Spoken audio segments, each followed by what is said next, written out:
जय श्री कृष्णा दोस्तों। स्ट्रेस भरी इस फास्ट दुनिया में अक्सर ऐसे क्षण आते हैं जब हम स्वयं को निराशा के तूफान में फंसा पाते हैं।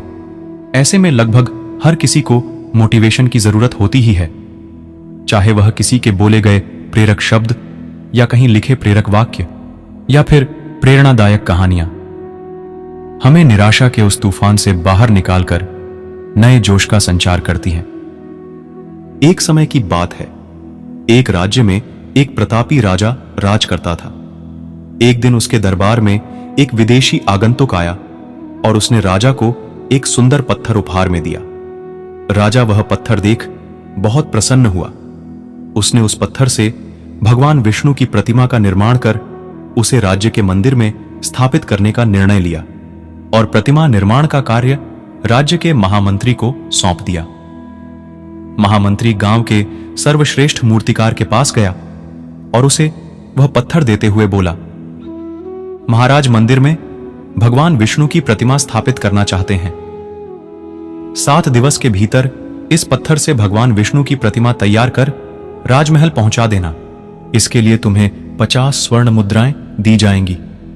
50 स्वर्ण मुद्राओं की बात सुनकर मूर्तिकार खुश हो गया और महामंत्री के जाने के उपरांत प्रतिमा का निर्माण कार्य प्रारंभ करने के उद्देश्य से अपने औजार निकाल लिए।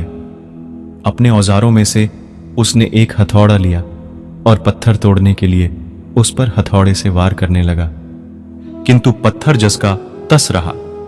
मूर्तिकार ने हथौड़े के कई वार पत्थर पर किए, किंतु पत्थर नहीं टूटा। 50 बार प्रयास करने के उपरांत मूर्तिकार ने अंतिम बार प्रयास करने के उद्देश्य से हथौड़ा उठाया, किंतु यह सोचकर हथौड़े पर प्रहार करने के पूर्व ही उसने हाथ खींच लिया कि जब 50 बार वार करने से पत्थर नहीं टूटा तो अब क्या टूटेगा। वह पत्थर लेकर वापस महामंत्री के पास गया और उसे यह कह वापस कराया कि इस पत्थर को तोड़ना नामुमकिन है, इसलिए इससे भगवान विष्णु की प्रतिमा नहीं बन सकती। महामंत्री को राजा का आदेश हर स्थिति में पूर्ण करना था, इसलिए उसने भगवान विष्णु की प्रतिमा निर्मित करने का कार्य गांव के एक साधारण से मूर्तिकार को सौंप दिया। पत्थर लेकर मूर्तिकार ने महामंत्री के सामने ही उस पर हथौड़े से प्रहार किया और वह पत्थर एक बार में ही टूट गया। पत्थर टूटने के बाद मूर्तिकार प्रतिमा बनाने में जुट गया।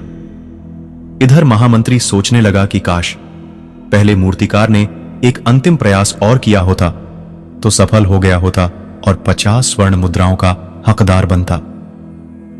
इस कहानी की सीख यह है कि हम भी अपने जीवन में ऐसी परिस्थितियों से दो चार होते रहते हैं। कई बार किसी कार्य को करने के पूर्व या किसी समस्या के सामने आने पर उसका निराकरण करने के पूर्व ही हमारा आत्मविश्वास डगमगा जाता है और हम प्रयास किए बिना ही हार मान लेते हैं। कई बार हम 1-2 प्रयास में असफलता मिलने पर आगे प्रयास करना छोड़ देते हैं, जबकि हो सकता है कि कुछ प्रयास और करने पर कार्य पूर्ण हो जाता या समस्या का समाधान हो जाता। यदि जीवन में सफलता प्राप्त करनी है तो बार बार असफल होने पर भी तब तक प्रयास करना नहीं छोड़ना चाहिए जब तक सफलता नहीं मिल जाती। क्या पता जिस प्रयास को करने के पूर्व हम हाथ खींच लें वही हमारा अंतिम प्रयास हो और उसमें हमें कामयाबी प्राप्त हो जाए। श्री कृष्ण जी पूरी वीडियो देखने और सुनने वाले की हर मनोकामना पूरी करें, ऐसी हमारी प्रार्थना है। जय श्री कृष्णा।